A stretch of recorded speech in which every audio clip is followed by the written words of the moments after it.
नमस्कार। हम लोग पढ़ने वाले हैं आज समांतर श्रेणी। समांतर श्रेणी को अर्थमेटिक प्रोग्रेशन या एपीबी कहा जाता है। किसी भी समांतर श्रेणी को इस प्रकार से परिभाषित किया जाता है कि नंबरों की वह सीरीज या नंबरों की वह श्रेणी जिसमें आए हुए सभी पदों के मध्य का अंतर समान होता है, वह श्रेणी समांतर श्रेणी कहलाती है। सपोज हमारे पास कोई नंबरों की सीरीज है 5, 9, 13, 17, इस प्रकार से कोई श्रेणी चली हुई है।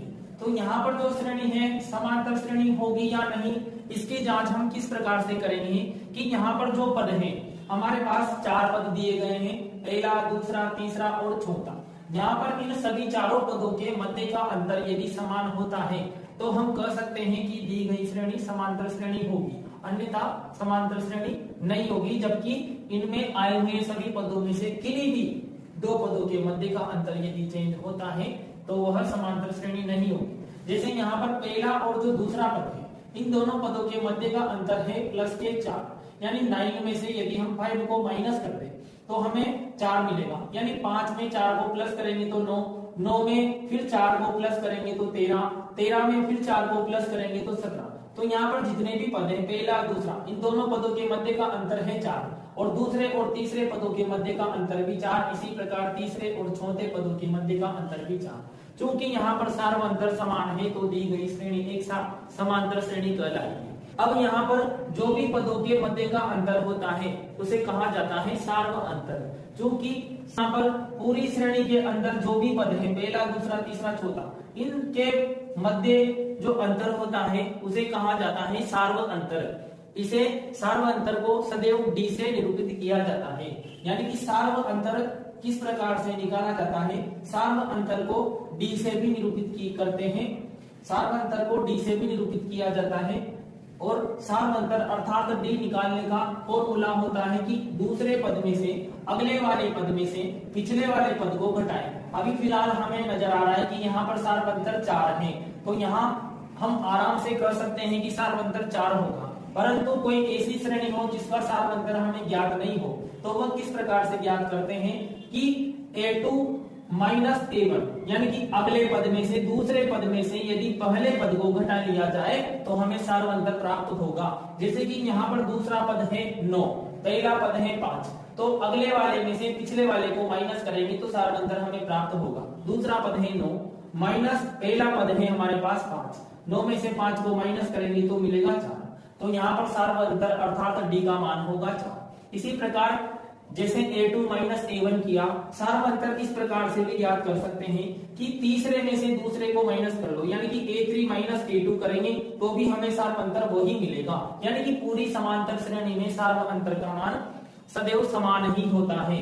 अब A3 का मान यहाँ पर है 13 माइनस A2 का मान 9, तो 13 में से 9 को माइनस करेंगे तो फिर मिलेगा 4। या डी इस प्रकार से भी निकाल सकते हैं, डी इस प्रकार से भी निकाला जा सकता है, डी बराबर A4 माइनस A3, अगले वाले में से पिछले वाले को माइनस कर लो तो भी हमें वही मिलेगा। चौथा पद है हमारे पास 17, चौथा पद है 17 माइनस तीसरा पद है हमारे पास 13, तो 17 में से 13 को फिर माइनस करेंगे तो मिलेगा। कहने का तात्पर्य ये है कि डी किसी भी प्रकार से निकाला जाए, जैसे A2 माइनस A1 या A3 माइनस A2 या A100 माइनस A99, जैसे कि A45 माइनस A44। यदि 45वें पद में से 44वें पद को माइनस कर लेंगे तो भी हमें सार्वअंतर अर्थात डी का मान ही प्राप्त होगा। कोई भी समांतर श्रेणी विभिन्न प्रकार की होती है, जैसे कि 5 अभी जस्ट लिखी थी 5, 9, 13, 17। इसी प्रकार कोई दूसरी समांतर श्रेणी है हमारे पास 10, 7, 3,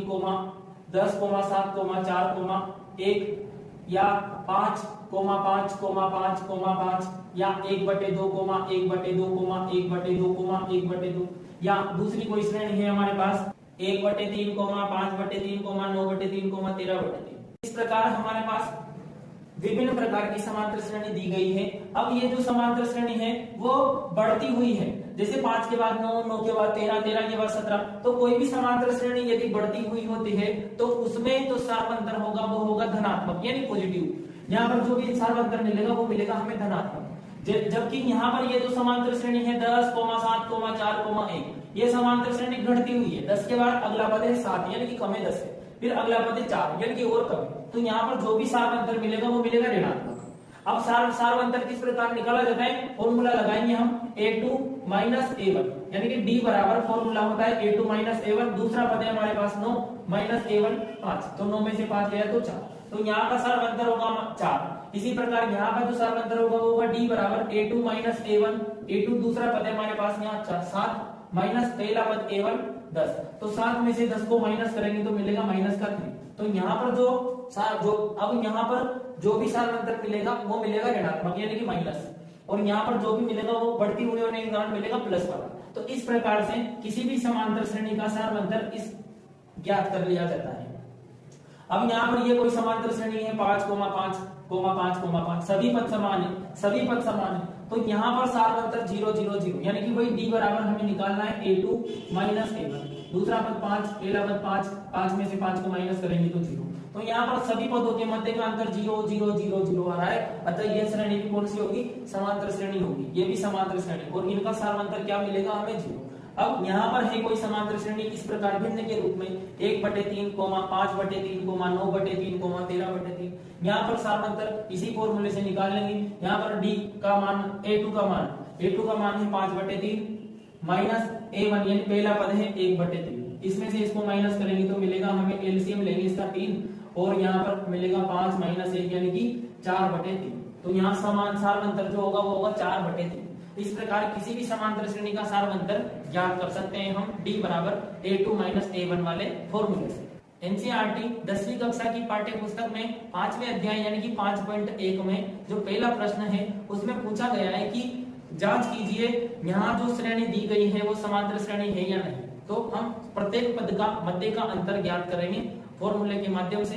यदि सभी पदों के मध्य का अंतर समान आता है तो दी गई श्रेणी समांतर श्रेणी होगी। अगला जो प्रश्न होगा उसमें वो होगा कि कोई भी समांतर श्रेणी है उसका प्रथम पद और सार्वंतर ज्ञात कीजिए। तो भी सार्वंतर इस फॉर्मूले के माध्यम से ज्ञात कर लेंगे, और प्रथम पद को होगा जो आगे वाला होता है, जैसे इसमें पहला पद प्रथम पद 10, इसमें प्रथम पद 5, यहाँ पर 1/2, यहाँ पर 1/3, तो जो आगे वाली वैल्यू होती है वो होती है प्रथम पद, और सार्वंतर निकालने के लिए फॉर्मूला लगाएंगे d बराबर a2 माइनस a1 वाला।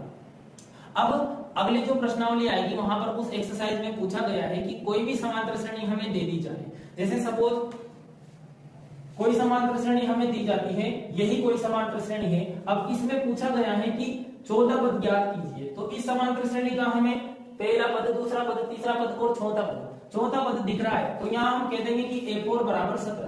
लेकिन यदि इस समांतर श्रेणी को वह इसी क्रम में आगे बढ़ाता हुआ लेकर जाए और कहे कि इसका 20वां पद ज्ञात कीजिए, तो इस समांतर श्रेणी का जो 20वें नंबर पर पद होगा वो कौन सा होगा, वो निकालने के लिए एक और सूत्र का प्रयोग किया जाता है, और उस सूत्र को कहते हैं अंतिम पद का सूत्र।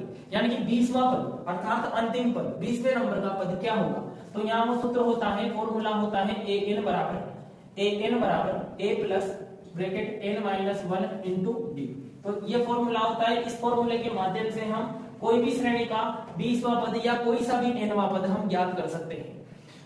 अब यहाँ पर a की वैल्यू है तो a का मान अर्थात पहला पद प्रथम पद है, a का मान यहाँ पर 5, d की वैल्यू भी हमें आवश्यकता पड़ेगी, d की भी हमें आवश्यकता पड़ेगी। तो d का मान कितना होगा, d का मान निकालने के लिए प्रयोग किया जाएगा a2 माइनस a1 का। a2 यानी कि दूसरा पद है हमारे पास 9 माइनस पहला पद दिया गया है हमें 5, तो 9 में से 5 को माइनस करेंगे तो मिला 4, यानी a का मान आ गया, d का मान आ गया, और फॉर्मूले में n भी आया हुआ है, जो n का मान उसी ने दिया है 20, यानी कि 20वें नंबर का पद हमें ज्ञात करना है कि कौन सा होगा। n का मतलब होता है कोई से भी पदों की संख्या, यानी कि nवां पद 20वां पद कितना होगा ये हमें ज्ञात करना है। तो इन तीनों के मानों को a के मान, d के मान और n के मान, इन तीनों मानों को जब हम इस सूत्र में रखेंगे तो a n के स्थान पर रखेंगे हम 20 बराबर a की जगह पर हम रखेंगे 5 प्लस ब्रैकेट n के स्थान पर वही 20 माइनस 1 ब्रैकेट d के स्थान पर 4, यानी 5 प्लस 20 में से 1 को माइनस करेंगे तो 19 को 4 से 19 चौक 76, तो हमें मिलेगा 76 में 5 को प्लस करेंगे तो मिलेगा 81, यानी कि जो 20वां पद होगा वो होगा 81, तो यही हमारा आंसर होगा। इसी प्रकार इस सूत्र के द्वारा कोई सा भी पद हम ज्ञात कर सकते हैं। अब यदि प्रश्न को इस प्रकार से घुमा दिया जाता है कि समांतर श्रेणी हमें यही दी गई है, परंतु यहाँ पर जो पद है वो 20वां पद ना पूछकर हमसे कहा गया है कि यहाँ पर लिखा हुआ है 81 यानी कि 81, पूछा गया है कि ये कोई समांतर श्रेणी है और यहाँ पर ये जो अंतिम पद है 81, बताइए इस श्रेणी में, इस समांतर श्रेणी कितने पद होंगे। यानी कि अब की बार हमसे इस प्रश्न में पूछा गया है पदों की संख्या, यानी कि n का मान। तो यहाँ पर वही n का मान ज्ञात करना हो या कोई सा भी nवां पद ज्ञात करना हो, उसके लिए सूत्र का प्रयोग किया जाएगा an बराबर a plus n minus 1 into D. अब यहाँ a का मान है वही 5, d का मान है वही a2 माइनस a1, a2 के स्थान पर है 9, माइनस a1 के स्थान पर दिया है 5, यानी कि 4, d का मान वही 4 मिला। अब यहाँ पर ये जो है वो n का मान, यानी पदों की संख्या न होकर ये किसका मान है, ये है an का, यानी कि अंतिम पद हमें कितना दिया गया है 81। तो इन तीनों मानों को जब हम इस सूत्र में रखेंगे, an के स्थान पर है 81 बराबर a के स्थान पर रखेंगे 5 प्लस ब्रैकेट n के स्थान पर पदों की संख्या, यानी पदों की संख्या इस समांतर श्रेणी में नहीं है हमारे पास, हमें ज्ञात नहीं है कि समांतर श्रेणी में 20 पद होंगे या 25 पद होंगे या 40 पद होंगे, तो n के स्थान पर हम केवल n को ही रखेंगे -1 और इंटू में d का मान है 4। तो यहाँ जब इस समीकरण को हम हल करेंगे तो 81 के स्थान पर 81, इस 5 को जब हम बराबर के इस साइड पर लेकर आएंगे तो मिलेगा -5 बराबर, इधर क्या बचा केवल 9 माइनस 1 इंटू में 4। जब 81 में से 5 को माइनस करेंगे तो मिलेगा 76 और यहाँ पर n माइनस 1, इस 4 को भी जो कि इंटू में आया हुआ है इस ब्रैकेट के, इसको भी जब हम नीचे लेके आएंगे तो मिलेगा 76/4 और 4 का भाग जब 76 में देंगे तो मिलेगा 19, यानी कि अगली स्टेप हम यहाँ पर लिखते हैं 19 बराबर, इसको जब हल करेंगे तो मिलेगा हमें 19 बराबर n माइनस 1, इस -1 को जब बराबर के इस साइड पर लेके आएंगे तो 19 और ये इधर आती प्लस का बन गया 1 बराबर में केवल n बचेगा, 19 में 1 को प्लस करेंगे तो 20, यानी कि समांतर श्रेणी में 20 पद होंगे और 20वां पद यानी कि अंतिम पद जो 81 है वो कौन से नंबर का पद है, 20वें नंबर का पद है। तो किसी भी समांतर श्रेणी में हमें पदों की संख्या ज्ञात अर्थात n का मान ज्ञात करना हो या कोई भी nवां पद ज्ञात करना हो तो सूत्र लगाया जाएगा an बराबर a plus n minus 1 into D. अब हम इसी क्रम में इस प्रश्नावली का अगला टॉपिक पढ़ते हैं कि हमें यदि कोई समांतर श्रेणी दे दी जाए और उस समांतर श्रेणी का nवां पद ना पूछकर हमसे पूछे कि उस समांतर श्रेणी में जो जितने भी पद हैं उन सभी पदों का योग ज्ञात कीजिए, तो योग ज्ञात करने के लिए सूत्र लगाया जाएगा Sn का सूत्र, Sn का सूत्र।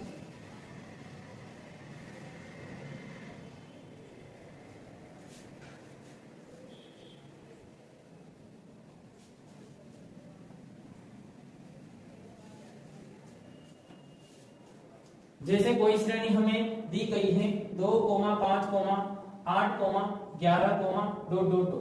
ये श्रेणी इसी क्रम में चलती हुई पूछा गया है कि इसके 24 पदों का या इसके 16 पदों का योग ज्ञात कीजिए। अब 16 पदों का योग ज्ञात करना है हमें, 16 पदों तक योग ज्ञात कीजिए। पूछा गया है हमसे कि ये कोई समांतर श्रेणी है, इस समांतर श्रेणी के 16 पदों तक का योग ज्ञात करना है। तो यहाँ पर यदि पूछा जाता कि ये कोई समांतर श्रेणी है और इसके सभी पदों का योग ज्ञात कीजिए, तो हम कैसे किस प्रकार से करेंगे कि s, यहाँ पर पदों की संख्या है हमारे पास 1, 2, 3, 4, तो यहाँ पर लिखेंगे S4, यानी कि चार पदों तक का योग बराबर होगा पहला पद a1 plus a2 plus a3 plus a4 चारों पदों को टोटल कर लेंगे 2 प्लस 5 प्लस 8 प्लस 11, इन सबको प्लस करेंगे वो आएगा इन सभी पदों का योग।